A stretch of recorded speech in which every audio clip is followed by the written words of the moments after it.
시즈오카현 시마다시 표고 180m 높이에 자리 잡은 마키노하라 공원입니다.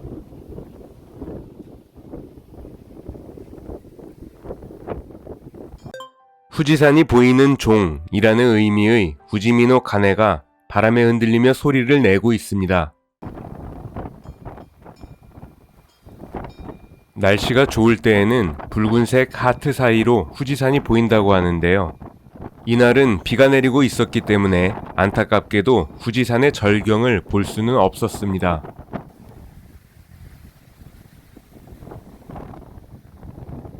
저 멀리 짙은 구름에 가린 후지산의 실루엣이 어렴풋이 보이는데요. 만약에 날씨가 좋았다면 이런 모습으로 후지산이 보였을 겁니다.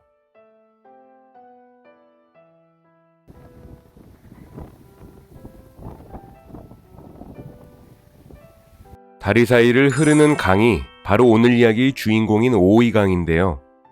지금은 이걸 강이라고 부를 수 있을까라는 생각이 들 정도로 물이 많이 말라 있습니다.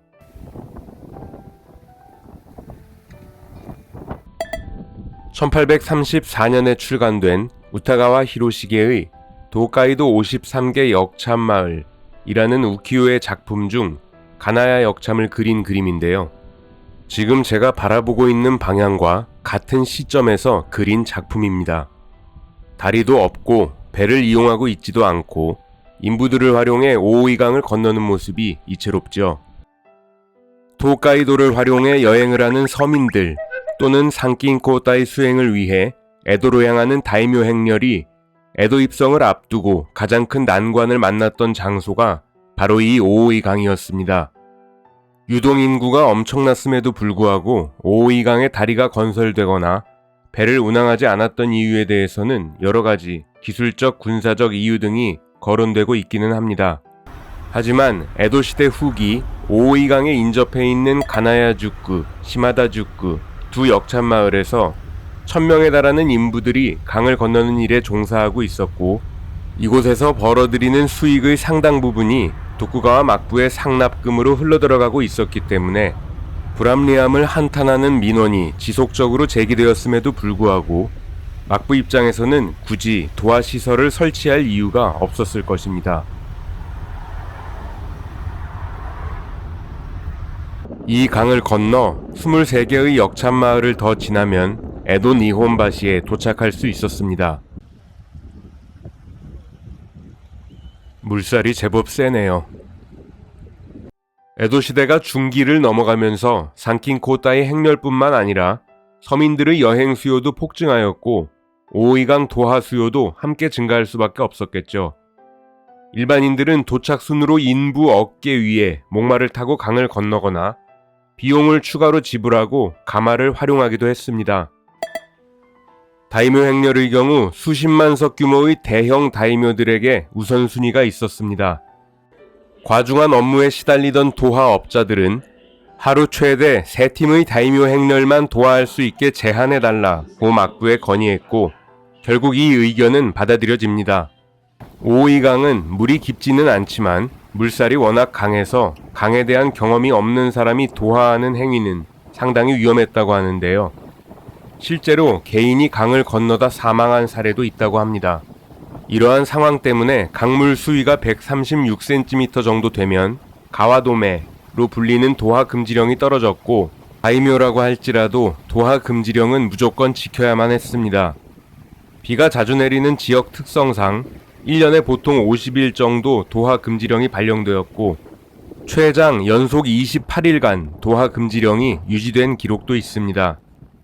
발이 묶인 사람들 또는 다이묘 행렬은 비용 때문에 난리가 났겠죠. 오오이강을 건너려는 사람들은 일단 가와카이쇼라는 곳에서 티켓을 구매합니다. 도하 비용은 강물 수위에 따라 변경되었는데요. 평상시에는 인부 한 명당 약 15,000원 정도였던 요금이 수위가 허리 위까지 올라오면 2만원, 가슴 높이까지 오면 23,000원, 겨드랑이 높이까지 오면 28,000원까지 오르게 됩니다. 평시 대비 약 2배 가까이 요금이 비싸지는 것인데요. 일종의 위험 수당으로 볼 수 있겠죠. 가장 저렴하게 목마를 타고 건너는 경우 평시에는 인부 한 명으로 가능했던 것이 물이 허리 높이 이상 차오른 경우에는 안전을 고려 2명의 인부를 고용해 한 명이 물살을 헤치며 길을 터주는 역할을 해야만 했습니다. 평소에는 1인 여행객이 15,000원이면 목마로 강을 건널 수 있었는데 허리까지 물이 차오르는 순간 20,000원으로 오른 임금으로 2명을 고용해야만 했기 때문에 무려 2배가 넘는 40,000원의 요금을 지불해야 했던 것이죠. 1인 가마를 이용할 경우 4명이 필요했고 2인 가마의 경우 6명, 다이묘들이 이용하는 렌다이 가마의 경우 24명이 필요하다는 계산이 나옵니다. 다이묘의 경우 가장 비쌀 때 기준으로 요금을 계산해보면 편도 67만 2천원 정도가 되겠네요.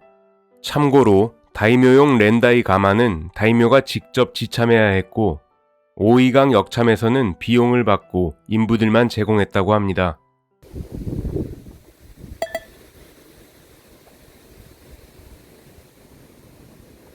강을 건널 여행객들은 가와카이쇼에서 정해진 비용을 지불하고 티켓을 구매합니다. 기름종이로 만들어져 있는 이 티켓을 가와후다라고 하는데요. 가마를 추가로 이용할 경우에는 가마 대여 티켓인 다이후다를 별도로 구매해야만 했습니다. 가마 한 대 임대 비용은 인부 2명 비용이었다고 하네요. 안내인이 손님이 구입한 티켓을 들고 함께 인부들 대기 장소로 향합니다.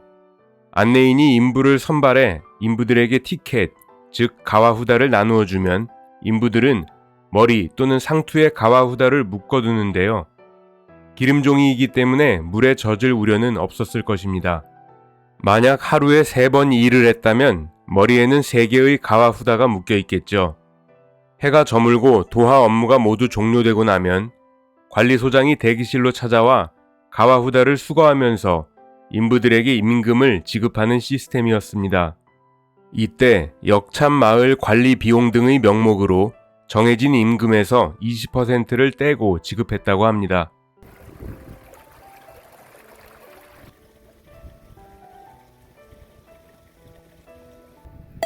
시마다주쿠의 인부들은 1번부터 10번까지 나누어진 장소에 모여 휴식을 취하거나 담소를 나누었는데요.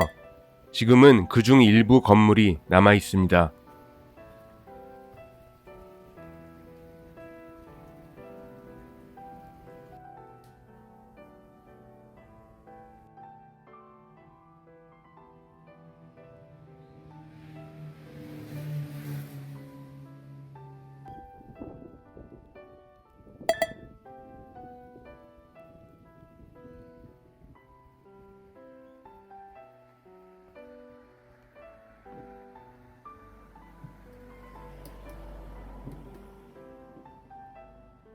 말도 많고 탈도 많았던 오오이강의 도하 제도는 메이지 시대가 시작되고 3년 만인 1870년 메이지 정부가 오오이강에 배를 띄울 수 있도록 허가하면서 자연스럽게 폐지되고 맙니다.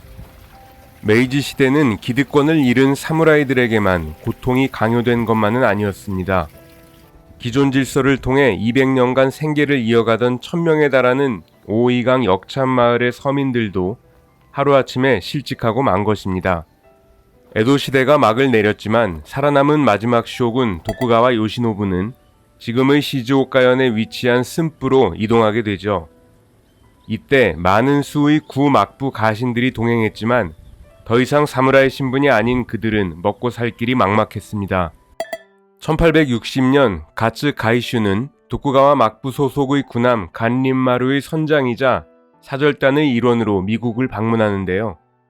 미국을 돌아본 가츠는 차 문화가 세계적으로 상품 가치를 가질 것이라고 생각하기 시작합니다. 메이지 시대가 시작되고 2년이 지난 1869년 가츠 가이슈는 시즈오카의 구막부 사무라이들에게 마키노하라 일대 1425헥타르의 차밭을 개간하도록 명령합니다. 가츠 가이슈는 구막부 가신들의 고충을 들어주며 경제적 지원도 아끼지 않았는데요. 1875년 관직을 그만둔 후에도 마키노하라의 녹차밭을 개간하고 있는 사족들을 물심양면으로 계속 지원했다고 합니다. 이를 지근거리에서 지켜보던 또 다른 실업자 집단들이 있었죠. 오오이강에 배를 띄울 수 있게 되면서 일자리를 잃은 시마다즈쿠의 인부들도 시즈오카의 사무라이들이 녹차밭 개간을 시작한 지 4년이 지난 1873년경부터 30헥타르 규모의 녹차밭을 개간하기 시작합니다. 녹차밭 개간 사업의 동업자가 된 에도시대 사무라이들과 서민들이 오오이강을 건너 서로 교류하기 시작하는데요. 배로 강을 건너는 것이 보통 일이 아니었기 때문에 결국 메이지 정부에서는 다리 건설을 허가해 줬고 1879년 목조 다리가 만들어집니다. 바로 이 다리가 전 세계에서 가장 긴 목조 다리로 기네스북에 올라있는 호라이바시입니다. 호라이바시의 길이는 897m에 달하는데요. 100엔을 지불해야만 이 다리를 건널 수 있습니다. 시즈오카현 하면 바로 녹차가 떠오르죠. 메이지 시대가 시작되지 않았다면, 가츠 가이슈라는 선각자가 차밭 개간을 장려하지 않았다면, 무엇보다 새로운 시대상의 강요에 의해 실업자로 전락한 사무라이들과 인부들이 자신들의 처지를 전화위복의 계기로 삼지 않았다면 시즈오카현은 녹차와는 관계없는 지역이었을 수도 있습니다. 인생은 끊임없는 선택의 연속이죠. 그리고 그 선택으로 인해 고통받는 일도 비일비재합니다. 호라이바시를 걷는 내내 왜 세상에는 선각자가 필요한지, 그리고 절망의 끝에서도 왜 희망을 바라봐야 하는지 오오이강에 얽힌 긍정적인 많은 이야기들을 다시 한번 생각해 봤습니다. 1693년 오오이강의 시마다즈쿠에 머물면서 주인 아사노 다크미노카미의 복수를 꿈꿨던 53명의 아코본 낭사들처럼 말이죠. 오오이강 스케치는 여기까지입니다. 시청해주신 여러분 감사드립니다.